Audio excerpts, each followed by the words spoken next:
Hey everyone, Jamie Meloni back here, host of the all-new That Business Show 2.0, where business becomes show business. Each weekday morning, 7 a.m. to 8 a.m., new episodes air at TampaBayRadio.com.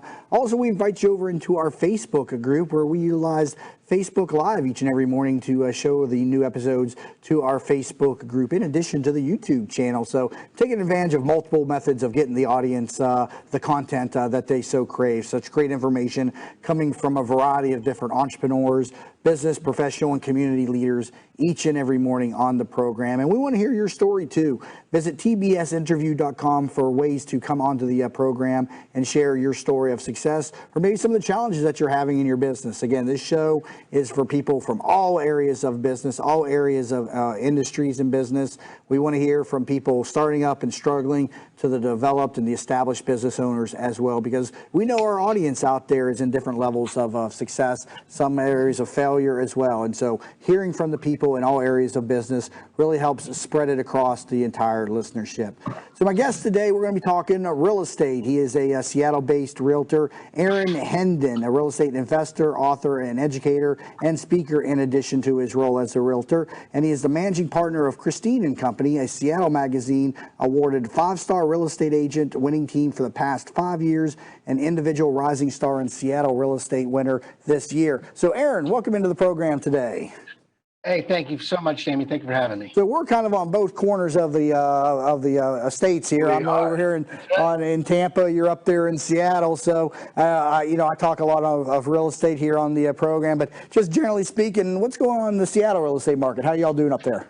Man, well, it might be rainy, but I bet it's hotter up here than it is there. The market is smoking hot for sellers up here. Multiple offers, rule a day, pre-inspections, cash offers. We got a good market, but we don't have enough inventory to satisfy. Are you all having low inventory problems up there too? 15-year low of inventory right now. Yeah, it's the same thing that we're experiencing down here, and I was just talking about it on the real estate edition this past week about just how inventory is just not out there. And I've always been saying in our market, it's because we had a lot of investment groups coming to our areas, buying up the homes and turning them into rental housing. Why are you all experiencing inventory problems in your market? Well, it's a little bit of that for sure from the crash. That a lot of that foreclosed inventory got bought up. We also are seeing a major influx of foreign investment, particularly Chinese. Vancouver recently enacted a tax on foreign investment, so a lot of those investors are now being driven to Seattle. And then, of course, we've got the massive growth of Amazon, which cannot be downplayed. It's they are expanding, I don't know, like 500 jobs a day. It's crazy. Yeah, Amazon's building a center not far from Tampa too. Another big warehouse, adding to jobs over in Hillsborough County as well. So you're experiencing. Seems like we got some similar markets between Seattle and Tampa. Now, probably the big difference. So, what's your median price point of a home up in Seattle? 565, 585, something like that. Yeah. In Tampa it's about 150. So There's a big difference between our two metros in that sense. And I still sell homes for $30,000 and $40,000 to investors. But when you go out to some of these major metros, I mean, you got to have some big bucks compared to what we have down here in Tampa Bay. So let's talk a little bit about selecting a real estate agent. When selecting a real estate agent, what numbers do people normally focus on, and what numbers should they focus on instead? Well, I think the numbers I think the number that realtors focus on for sure, if you ask a realtor how their business is or how you're doing, they'll say things like, well, I did, 60 units last year, or I, did 30 million in volume, or whatever they'll say, and that's a number that they tend to bandy about as if that meant something to the consumer.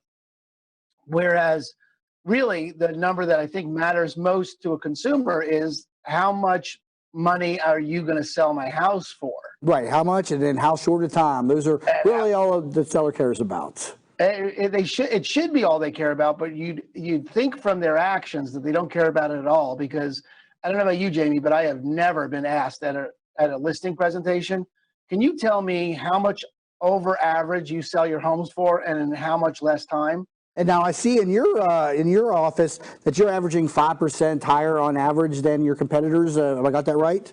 Yeah, we sell homes for 5% more than the local average and 40% less time. What do you attribute that to? Talk to me about your marketing approach then. Yeah, well, one thing is, I honestly do think this is one of the primary things, and that is that we actually measure it. You get what you measure, and we measure how much over average we sell our homes for. Because I ask agents all the time, and they have no idea their numbers. Okay, so somebody could be out doing it, they just probably don't know it. You're taking advantage of that metric then. No, they don't. They're not, because they're average. I mean, unless they're not average, they might be. That's true. There could easily be. But my point is, you get what you measure. So if you're focused on how much over asking price am I going to get, you're going to develop systems and structures for that. So we do a lot of stuff that other people do. We do great high def photography and video. We have a very precise marketing plan. I get yelled at all the time by my transaction coordinator and my partner for trying to shortcut this or do that. And they're like, no, it takes 10 days to bring a house to market the right way. Right. So we bring houses to market the right way. We pay for staging. We pay for cleaning, the landscaping, so it looks great. And then we intelligently price. So we make sure that our clients are not committed to overpricing their house. And that's a critical aspect, because, if you're an agent, there are agents out there that buy listings that say, yeah, you can get this much for your house. Yeah, you can get this much for your house. And then, don't. And then they get all the sign calls and they get all the benefit of having the sign in the yard. So we don't work with people that are going to overprice their house. And then we door knock, and we circle prospect with phones. And we, if there's time, we do postcards, but there's generally, things are flying off the market so fast, there's not time. Where are you getting your best business? I always say the best, source of business is a referral, and most people will probably agree. But outside of referrals, what marketing techniques are working for you in sourcing new business? I heard you mention postcards, for instance. Yeah. Well, let's see. Last year, 62% of our business came from some sort of referral. So we are big on the referrals. Right. That's our bread and butter. But other than that, there's a fairly even mix between internet leads, circle prospecting, and expired and FSBO calling. Okay, and when you say internet leads, are you talking like the Zillow? I know a lot of realtors, including myself, will pay for leads on Zillow. I know Zillow is trying to become really the MLS for the entire country even, but you have good results from Zillow too? We don't use Zillow. We do Facebook and Google ads ourselves. Okay, so you're doing the social media ads then. Yeah, and then social media is huge for me. I mean, it's a huge source of business for me, is things that come off my Facebook page and my. How are you using Facebook? Are you putting a picture of a home with the blurb and, here's the home, or are you doing something different? How are you presenting yourself on Facebook ads? Almost never do I just put a home with a picture. I mean, I got a listing coming on. I'll put one picture of it, and let people know I'll do it. A little bit of evidence of success, and I'll do the pictures of turning the keys over to the homeowners, or if we get 12% more than the list price, we'll brag about it. But that's such a very, very, very small part of my feed. And it's all my personal. We have a business page, but we have a business page mostly so we can run ads. I don't know about you, but I don't use Facebook for business. I have a fan page. I mean, I have all the different social media channels, but it's not really a core component of what I use. But then again, my specialty, I'm in a niche. I'm a foreclosure agent, and so I deal mostly with bank listings. So the way I market myself to my clients is non-traditional, because I'm not sourcing business from the general real estate business. But I do enjoy learning from the brokers that are, because the foreclosures aren't always going to be out there. I need to know how to source business from the general market too. Yeah, and I was just saying, you as a person, Jamie, don't go to Facebook for business purposes. I don't go there to look stuff up on businesses, so I don't think other people do either. So I just put most of my stuff on my personal page. I split it all. I use Hootsuite, which is a scheduler, Right. social media scheduler, and I like to do it probably 3 or 4 sort of business-oriented posts a day.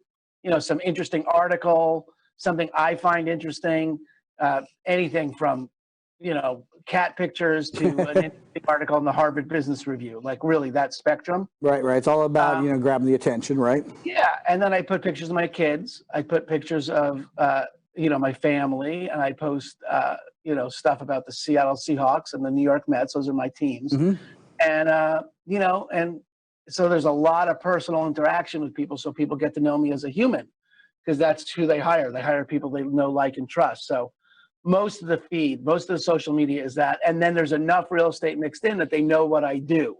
That's a good point. It comes up on this program a lot. It's one thing to, present yourself as the experts, the facts and the figures of what you do, but so many people just really want to know who you are. Oh, you like the Seattle Seahawks? Me too. Let's do business together. It could be something as simple. Could be something as simple as that. So currently, again, talking with Aaron Hendon. He is a realtor, investor, and author with Christine and Company, a leading real estate brokerage up in the Seattle market. So if you're looking to buy a home, reach out to Aaron Hendon. You can learn more about them at christine-and-company.com. Phone number 206-280-3312. Again, 206-280-3312. When we come back from the break, I'm going to talk to him about the questions that you as either a homeowner or a home buyer need to be asking real estate agents, why people don't interview realtors the way that they interview most other employees or people, other service providers. So we'll be talking with him when we come back from the break. You're listening to That Business Show 2.0 with Jamie Meloni, where business becomes show business. Hi, welcome to Yeager's. We just want to take a minute and show you what we're all about. At Yeager's, our primary business is hardwood flooring, although we are remodelers for kitchen, bath, and general construction. We operate a fleet of shop-at-home vans that have all the flooring type products, hardwood flooring, laminate flooring, tiles, stone, what have you. So we're able to come out first with products in our vehicles and take a look at the setting, how the colors will work, and then to be able to come up with some options and ideas for you. If that's not good enough, we have a large distribution center that we inventory product and have a nice display area.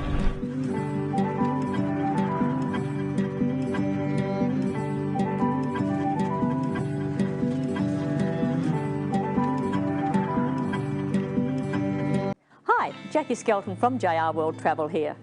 If you travel, you need a licensed professional travel consultant, not a computer.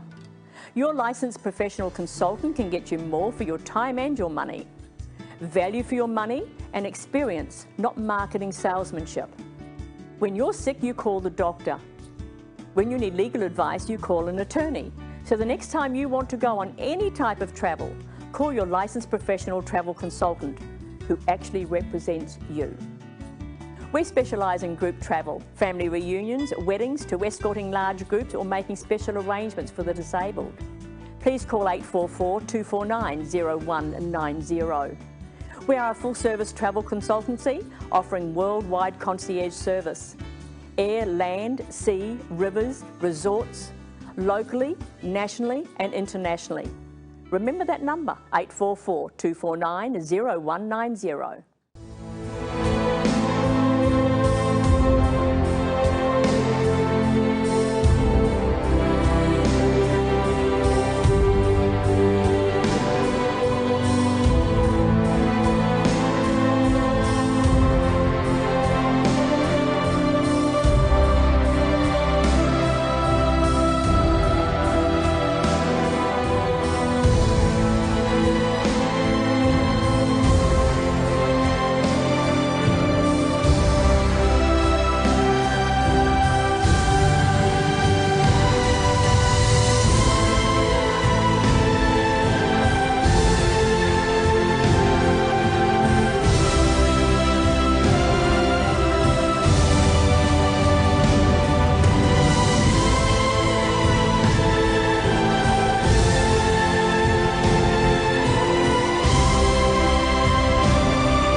Hey everyone, Jamie Meloni back here, host of That Business Show 2.0, where business becomes show business.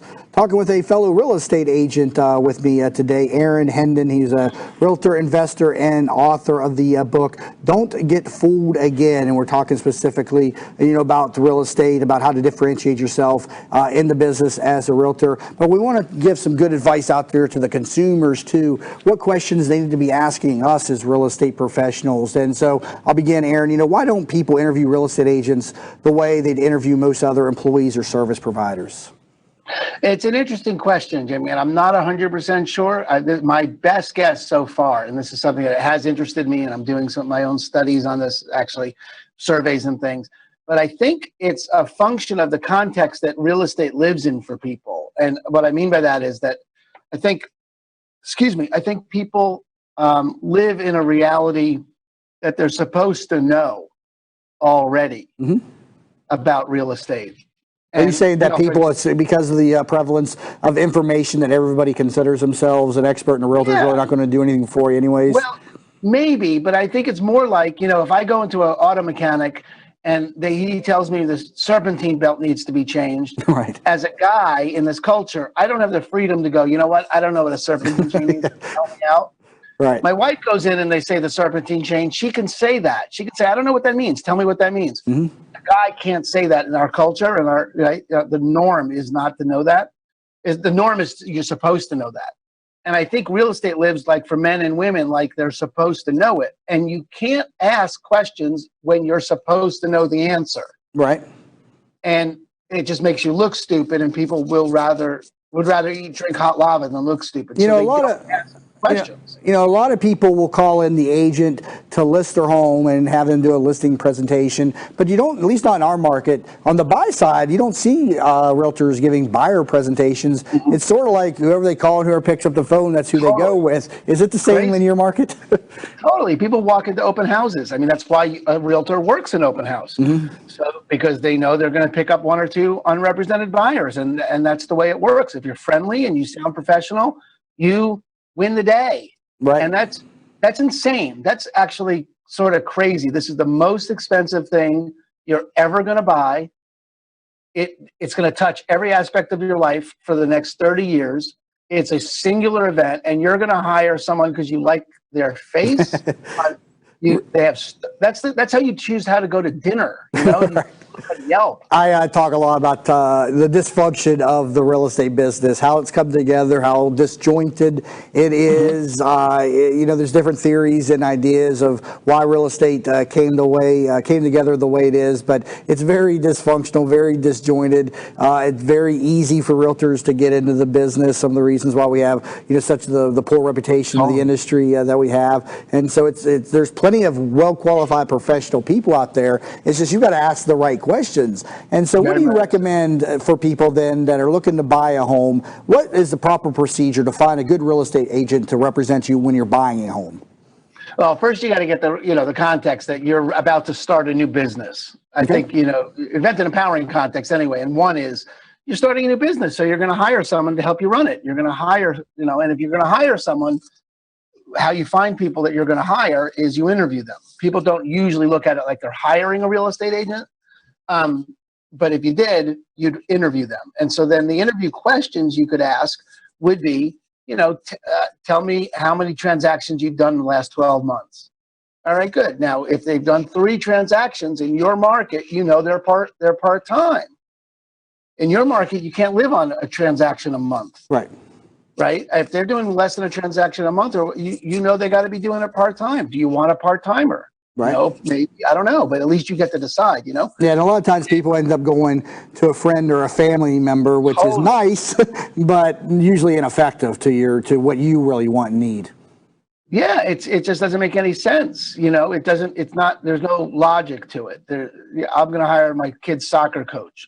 Okay, great. Yeah, and it really speaks down to really what a real estate agent is able to do, because I think when they do that, they look at the realtor as somebody to open the door for them, and there's so much more to what a real estate agent will do and can do for somebody other than just open the door so you can get inside the home. Totally. I mean, you and I have both, and every good realtor has been on the other side of the table of someone who you have thought I cannot believe this person is getting paid the same amount that I am. Right. Yeah, it's a easy barrier to entry to get in with a very high upside. That's why so many Yeah. people are attracted to the business. You'll like this, Jamie. Wait, I actually did this. I did research on this in every state in the union. Okay, all 50 states. The amount of hours it takes to study to cut hair. It's longer than a realtor. Oh, not longer than a realtor, Jamie. 1,000 hours. Wow. The lowest is 900. The lowest you can study to cut hair is 900. At Sports Clips, the person that cuts your hair for $20, 900 hours. Wow. And the most in Texas is the most you study to become a realtor. It's 150 hours. Wow. And hardly anywhere is it more than 100. We're in Florida at 72 hours, but you can do that online in about 20.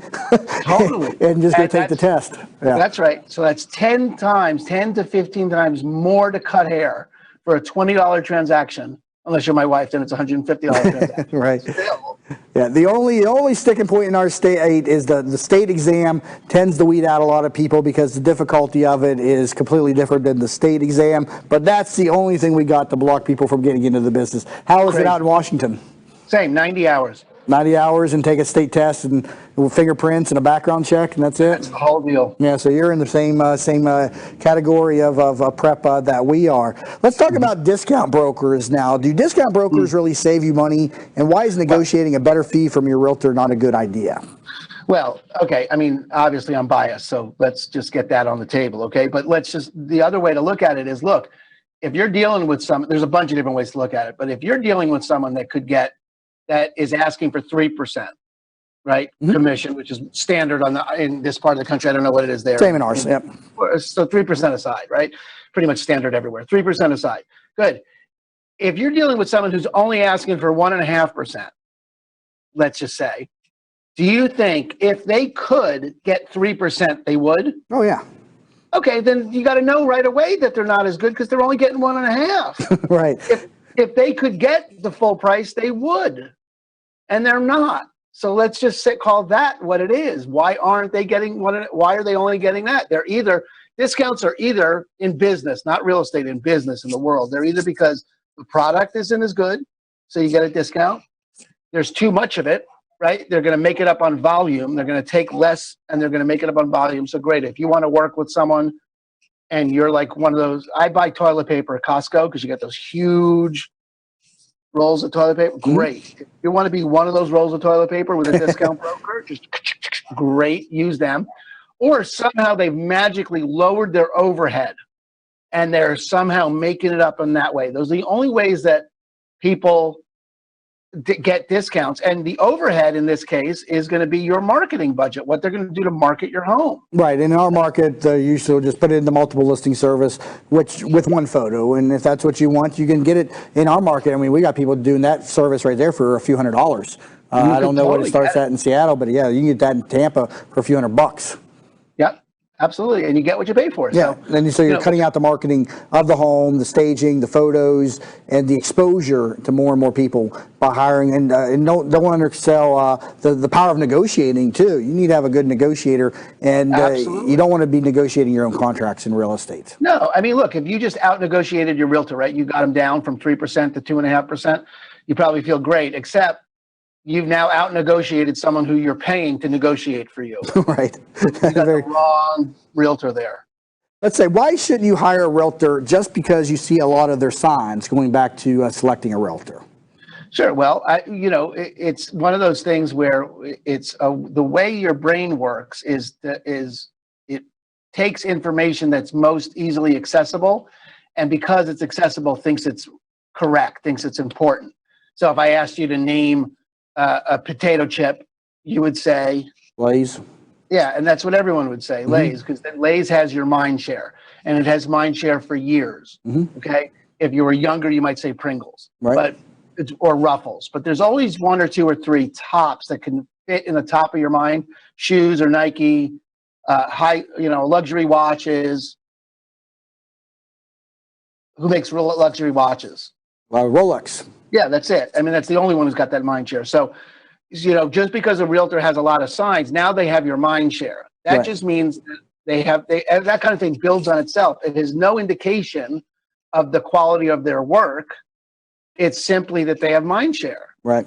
And you could still, they may be worth interviewing because they're local and they're popular, and they're certainly worth checking out. But you should still ask for their performance record against anyone else. You know, you should see your brother's, cousin's, best friend's, nephew's performance record too. Let's see all their performance records and then choose the one that actually gets it done.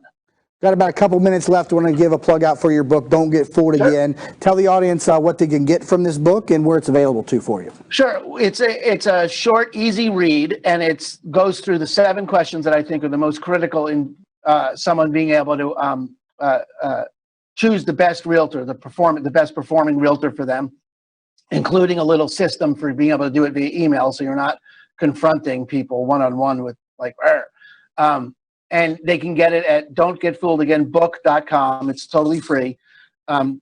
It's so that, and the bonus, Jamie, if people are interested, is they get that book. They can download that for free. And then I'm in the middle of my second book, should be done sometime in June, called Real Estate Blind Spots, which is a much deeper cut at how that thing I was talking about, mind share, and how our brains work and work against us in complex situations.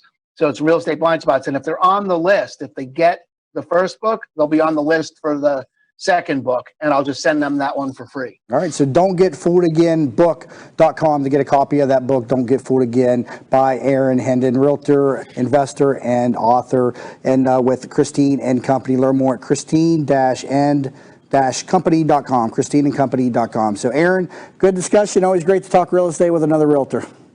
Jamie, thank you so much for having me on. Absolutely. You can reach out to him in the Seattle market, 206-280-3312, 206-280-3312. Catch all shows available on demand over on iTunes as well as on YouTube, and new episodes each and every weekday morning at 7 a.m. at TampaBayRadio.com. You've been listening to That Business Show 2.0 with Jamie Meloni, where business becomes show business.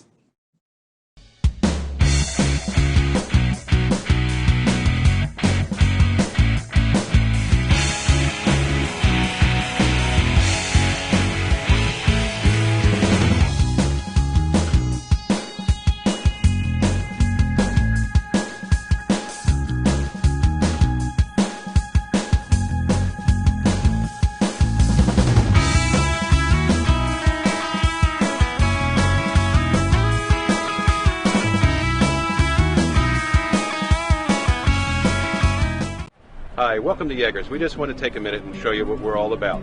At Yeager's, our primary business is hardwood flooring, although we are remodelers for kitchen, bath, and general construction. We operate a fleet of shop-at-home vans that have all the flooring-type products, hardwood flooring, laminate flooring, tiles, stone, what have you. So we're able to come out first with products in our vehicles and take a look at the setting, how the colors will work, and then to be able to come up with some options and ideas for you. If that's not good enough, we have a large distribution center that we inventory product and have a nice display area.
everyone, Jamie Meloni, your host of That Business Show 2.0, where business becomes show business.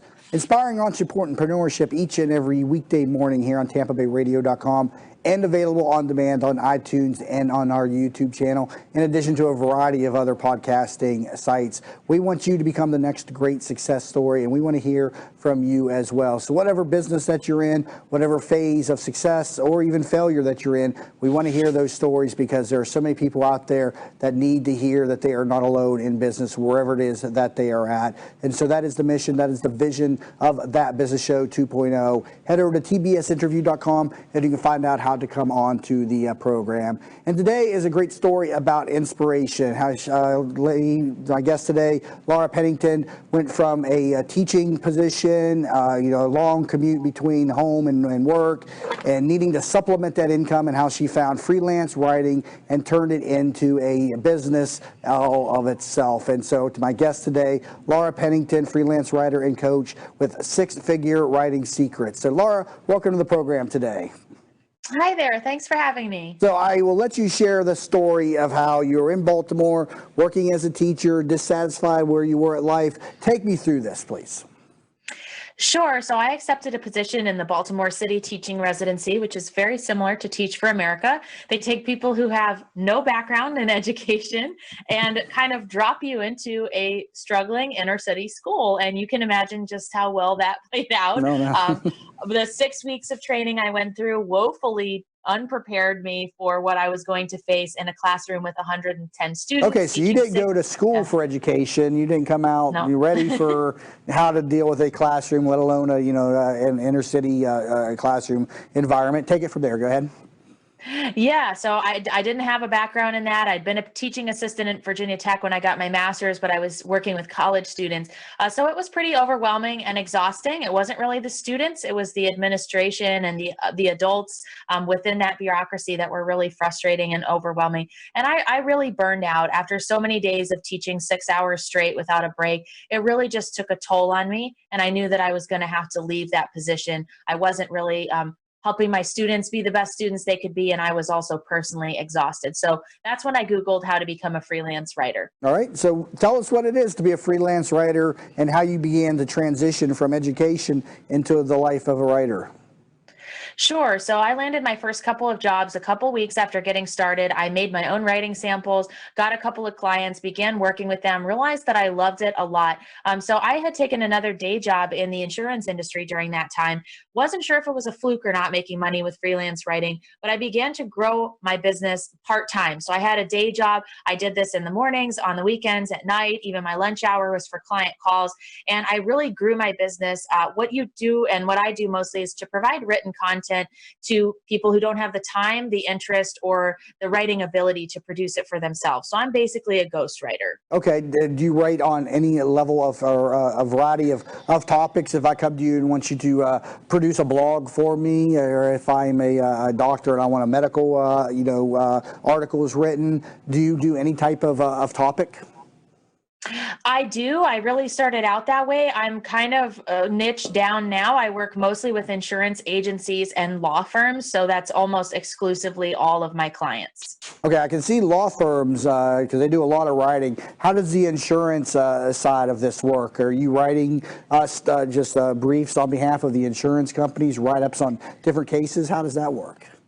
It's mostly blogs for, and it's the same for attorneys too. Both of these industries are blogging in order to increase their search engine ranking and to connect with their customers. So I write blogs based on industry trends, studies, and then also questions that their potential clients might have anyways. So an insurance blog might be why a stay-at-home mom still needs to consider life insurance, or, for a law firm, 5 steps you have to take after a car accident, so that it helps with multiple purposes for that business. And how soon did you see the opportunity? And is this today what you focus on solely? Do you still have another job and working in insurance, or are you strictly a freelance writer now?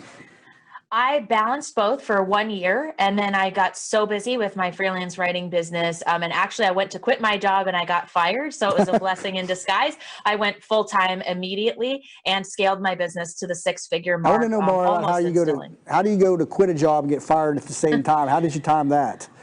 I have no idea. That's just the way it worked out. I had the 2 weeks notice written, and that Friday my boss called me in her office and said, we're going to let you go. And I thought, okay, I don't have to do the awkward 2 weeks, and I'm going to get to keep my health insurance for 30 days, and I'm going to get severance. So I'm just going to take it and run with it. And it actually kind of encouraged me to grow my business to the full-time level. So it was just coincidental, the fact that you were planning to leave and you got fired. Sort of reminds me of the movie Friday, where the guy gets fired on his day off. Ice Cube, I don't know if you've seen that movie, but most people have. It's one of the great comedies of all time. How the hell are you going to get fired on your day off and everything? So it kind of reminds me of that situation right there. But fortunately for you, you were planning to leave the business to focus on freelance writing. Now tell me, I mean, I enjoy writing. I have a blog, although it's a couple weeks behind, but I was producing a daily blog, actually 3 or 4 episodes, or I should say entries per day, and it was one after each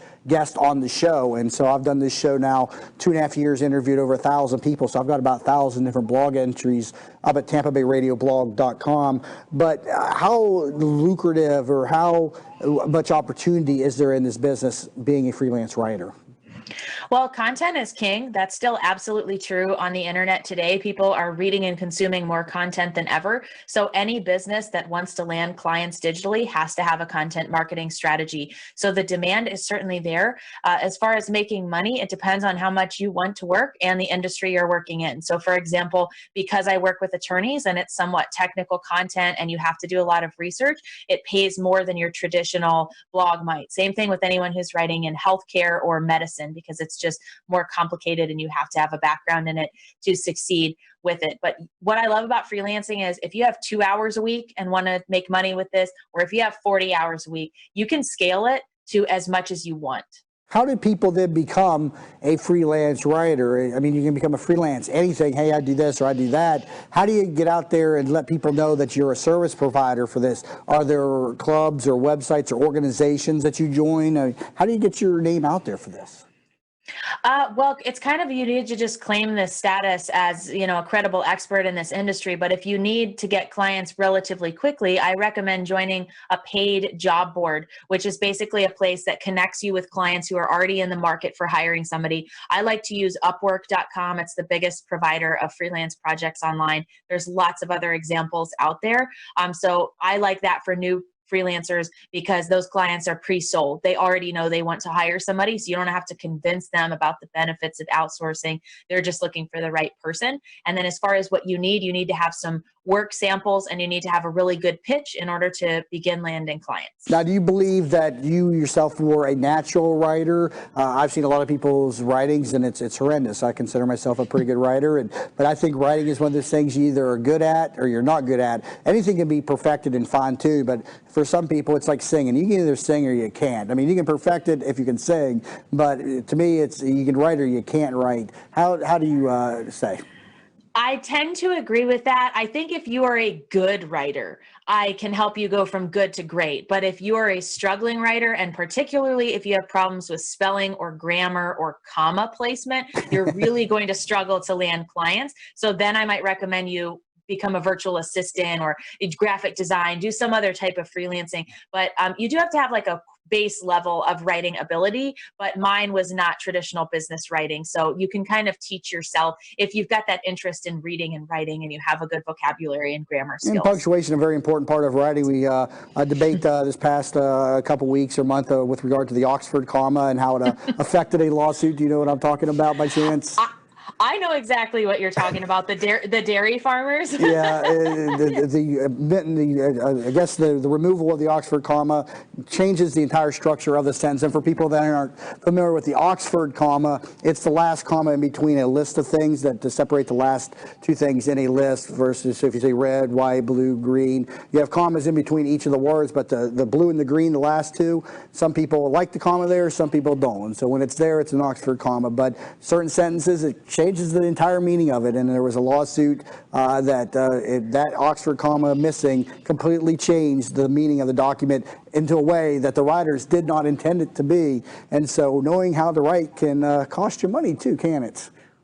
Absolutely. And it's all about being a professional online. People can judge you in 30 seconds or less based on your website and your content. So if there are spelling and grammar and punctuation errors there, particularly if you are a professional like an attorney, that person's going to click away faster than you can imagine. So that is really, really important for business. Now, how do you price your services? Is it dependent upon industry, the number of hours invested? How does your pricing strategy work then?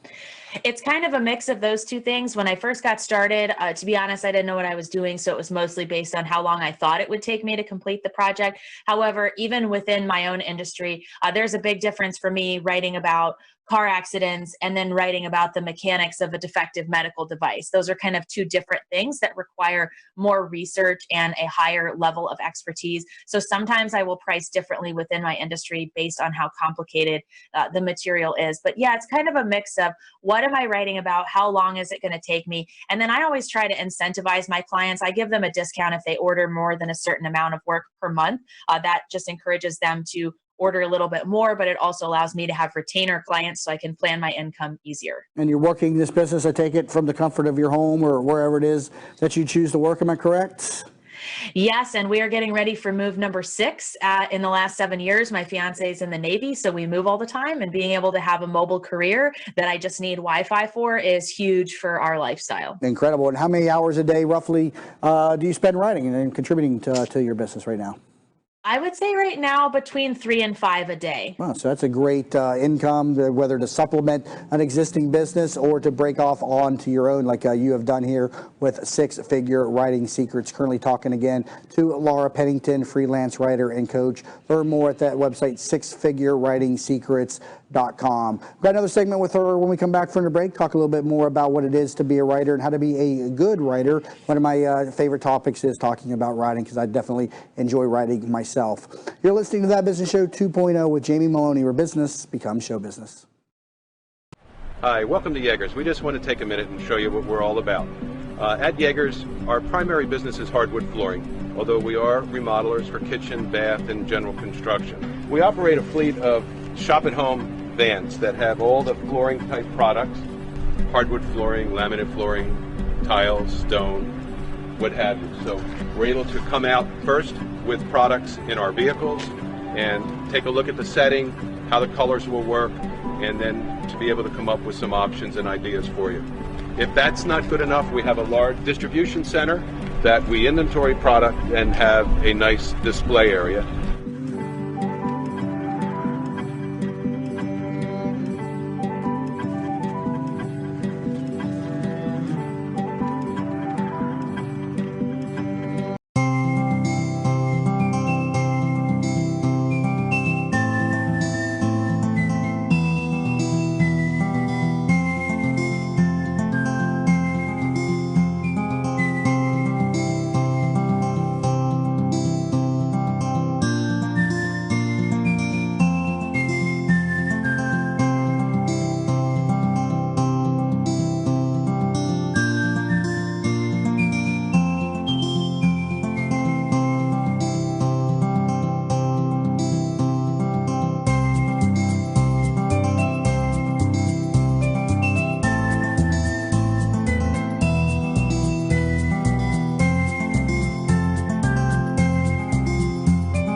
Hi, Jackie Skelton from JR World Travel here. If you travel, you need a licensed professional travel consultant, not a computer. Your licensed professional consultant can get you more for your time and your money. Value for your money and experience, not marketing salesmanship. When you're sick, you call the doctor. When you need legal advice, you call an attorney.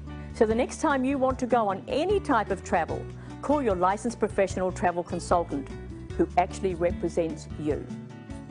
We specialise in group travel, family reunions, weddings, to escorting large groups or making special arrangements for the disabled. Please call 844-249-0190. We are a full-service travel consultancy offering worldwide concierge service. Air, land, sea, rivers, resorts, locally, nationally and internationally. Remember that number, 844-249-0190.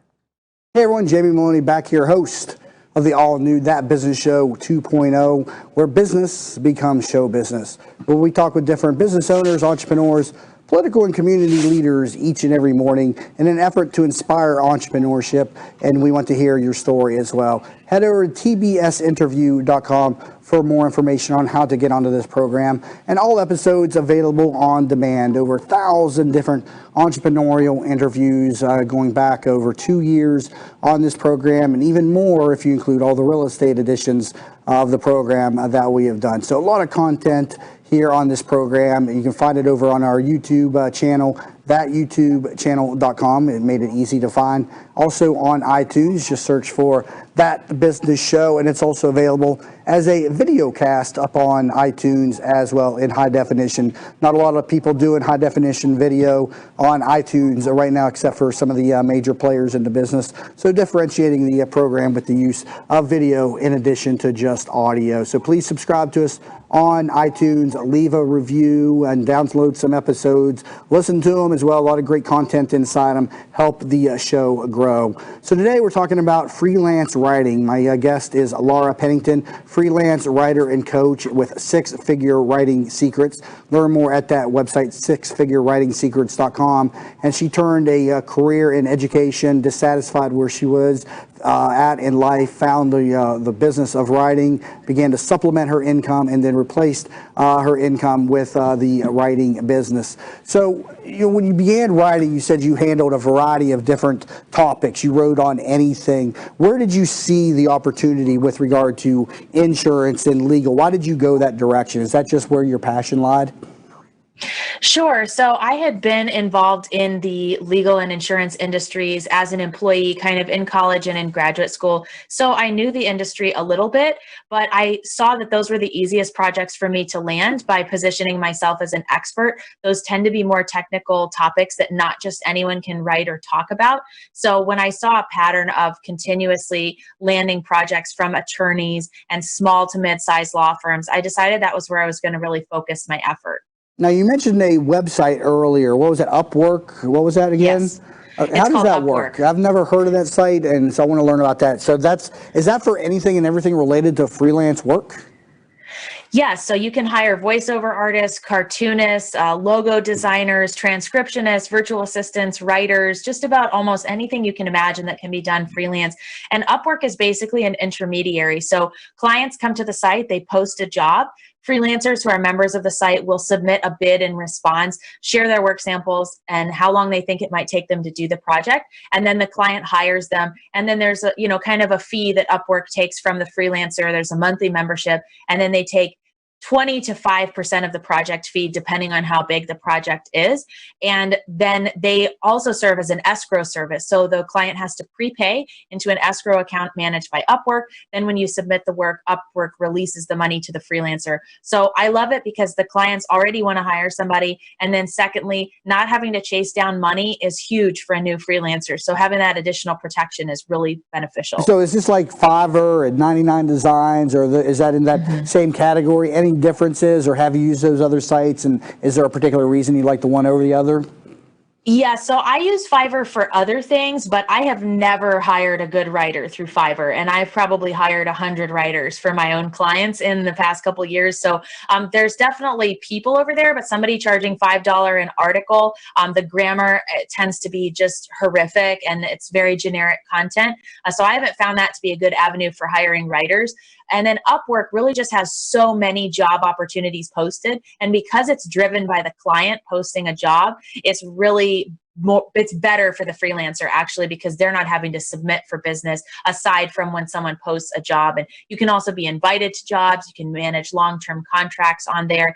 It's a great place to find clients. Where do you see opportunities in the writing business? I know a lot of people want to have blogs, and is that a good market to kind of put yourself out there to do is, hey, I'll write your blog for you? Give me some ideas for people that are good at writing where they could exercise this talent.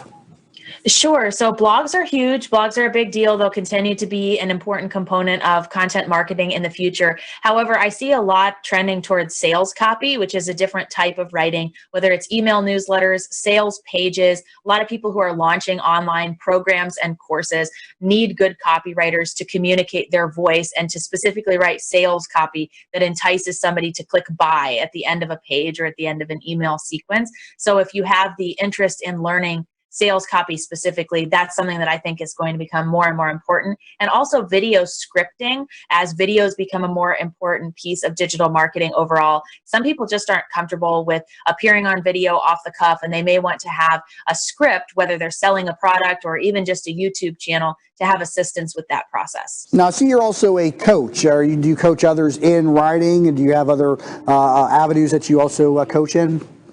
Sure. I coach people how to become writers as well as virtual assistants. So some people will come to me and say, I don't have the confidence to be a writer. I don't have the skills. I don't want to do it. And so virtual assistants is often a great second option for people who want to handle research, administrative work, scheduling social media, creating graphics.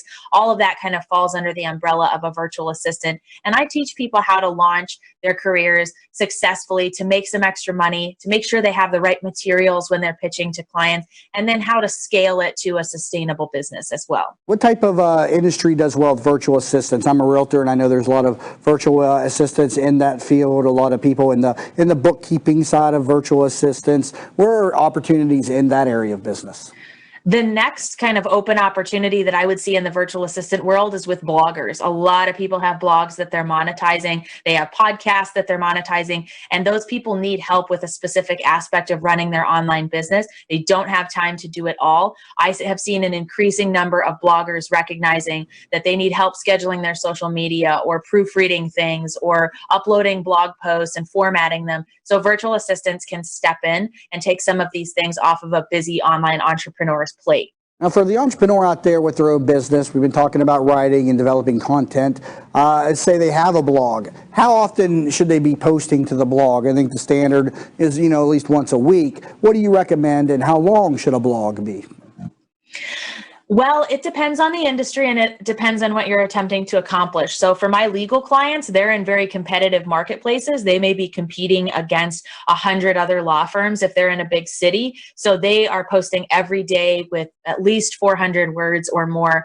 Other people choose to go a different avenue. If you're an online entrepreneur that you're just kind of starting out in the content marketing game, pick something you can stick with. The worst thing is saying, I'm going to blog 5 days a week, and then you keep that up for 2 weeks and then don't post anything for 3 months. So pick something you can stick with. Start off with once a week. You can always grow it coming later on. But I think longer blog posts, 1,200 words to 2,000 words, are becoming increasingly important in the digital marketing space because people like to consume a lot of information. How can somebody get their blog in front of more people? That's something that I've always struggled with. Discoverability of any type of content that you produce is always a challenge. And in a very crowded marketplace, in doing some research, I came across Reddit, for example. I messed around with that for a day and decided that was worth way too much. It needed way too much investment to learn how to use Reddit properly. But how do you get more exposure for your blog? Any non-traditional methods? The first thing you need to be doing is keyword research. You need to be targeting your titles and the words that you're referencing in your blog specifically to what people are already searching. So you might think you're writing the best blog about how to self-publish a book, but go into Google's keyword planner and see what people are actually typing into Google when they're thinking about self-publishing. You may rearrange the words in your title and mention that phrase throughout your blog based on the fact that people are already looking for it. So that's really important. The second one is, I would say, become a contributor anywhere else you can.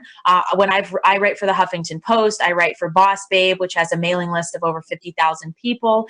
And I also have been featured in Business Insider twice. So if you can be viewed as an credible expert by being featured in other places, whether that's written content, whether that's doing a joint webinar with somebody else, or even being on someone else's podcast, that really helps to establish that you know what you're talking about and can get some more eyes on your blog as well. Now, there's so many different people out there working a job that they're not comfortable with for whatever reason. Your story began, again, working in an education environment that you were not comfortable in, and you stepped outside and found the world of freelance writing, became an entrepreneur. What inspiration or motivation can you give to the listeners out there that are in some type of situation where they're in a job that they are not comfortable with? They know that they have a passion for something else. What can you say to them to maybe inspire them? You have nothing to lose by giving this a shot and getting started. Worst case scenario, you spend a couple of hours creating a pitch and writing sample and maybe a brief website or profile on Upwork, and you never land business from it, or you do one job and realize you don't like it. But my only regret is that I didn't start sooner. So consider giving it a shot and seeing if this is for you, because so many doors have opened for me just by trying it. Well, an incredible success story, and again, another reason why we love to do this program, to inspire others from hearing from others' successes. So a great story. Laura Pennington, a freelance writer and coach with six-figure writing secrets. Learn more about her, sixfigurewritingsecrets.com. So Laura, we greatly appreciate you being with us on the program today and wish you the best of luck with your business. Thank you. And again, you've been listening to That Business Show 2.0, where we again talk with different business owners, entrepreneurs, political and community leaders each and every morning on the program, hoping to inspire you, the listener or the viewer, to step outside of the box and start that business. Do something that you would otherwise not do. That's what we hope that you get from this show each and every morning. We'd love to hear your story. Please visit tbsinterview.com to find out how to come onto the program and learn more about us. Also, find us on demand over on iTunes. Simply type in That Business Show 2.0. Keep in mind, we're up there as both a podcast and a video cast. So please subscribe, leave a review, help the show grow, and find us over on that YouTube channel. Simply go to that URL again, thatyoutubechannel.com, and subscribe to us and help the show grow and help people get their message out to the message. Again, that's what I do the program for each and every morning, and it's an honor to be able to talk to the many different professionals that have been on this program. Also, all content available on demand and easily shareable over on thatbusinessshow.com. So just one of many different sources where you can find all the content on this program. So again, you've been listening to the all-new That Business Show 2.0 with Jamie Meloni, where business becomes show business.